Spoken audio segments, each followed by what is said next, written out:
Welcome back to our channel Google Priya Kumar's podcast. இன்னையோட story பார்க்கலாமா? இன்னைக்கு நம்ம பார்க்க போகிற story a farmer and his wife. ஒரு கிராமத்தில் ஒரு விவசாயி அவரோட ஒய்ஃபோட சந்தோஷமாக வாழ்ந்து வந்தாங்க.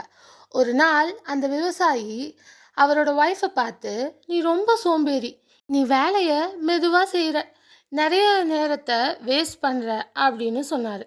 இதை கேட்ட ஒய்ஃப்க்கு ரொம்ப கோவம் வந்துடுச்சு. ஆனால் அவங்க சண்டை போடாமல் ஒரு ஐடியா சொன்னாங்க. நாளைக்கு நீங்கள் வீட்டில் இருங்க, நான் வயலுக்கு போய் உங்கள் வேலையை செய்கிறேன்.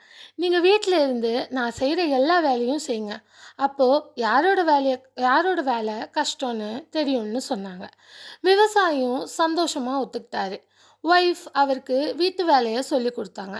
மாட்டுக்கு பால் கறக்கிறது, பன்னிக்கு சாப்பாடு வைக்கிறது, பாத்திரம் கழுவுறது, கோழியை பார்த்துக்கணும், நூல் செய்யணும், இதெல்லாம் சொல்லிட்டு ஒய்ஃபு வயலுக்கு கிளம்பி போயிட்டாங்க.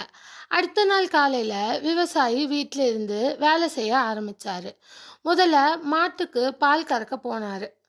ஆனால் மாடு அமைதியாக இருக்கும்னு பார்த்தா அவர் ஒரு நல்ல உதவி கொடுத்துச்சு. அந்த மாடு பால் கறக்கிறதே அவருக்கு ரொம்ப கஷ்டமாக போச்சு. அடுத்து பன்னிக்கு சாப்பாடு வைக்கலான்னு போனார். அப்போது தலையில் பீமில் முட்டிக்கிட்டாரு. அப்புறம் கோழிக்கு சாப்பாடு போட போனார். ஒரு வேலை முடிக்க முன்னாடி இன்னொரு வேலை மறந்து போச்சு. நூல் சுழக்கணுன்றதே அவர் மறந்துட்டார். நாள் முழுவதும் அவர் முயற்சி பண்ணினாலும் வீட்டு வேலைகளை சரியாக முடிக்க முடியல. வீட்டு வேலை சுலபம் இல்லைன்னு அப்போ தான் அவருக்கு புரிஞ்சுது. சாயங்காலம் ஒய்ஃப் வயல்லேருந்து வீட்டுக்கு திரும்பி வந்தாங்க. வீட்டு நிலைமையை பார்த்த உடனே என்ன நடந்துச்சுன்னு புரிஞ்சுது. அந்த விவசாயி தலகுனிஞ்சு நின்னார். அப்போ தான் அவருக்கு ஒரு உண்மை புரிஞ்சுது. வீட்டு வேலையும் வயல் வேலை மாதிரியே கஷ்டம்தான் அப்படின்னு புரிஞ்சுது. அதுக்கு பிறகு அவர் மனைவியை குறை சொல்லவே இல்லை.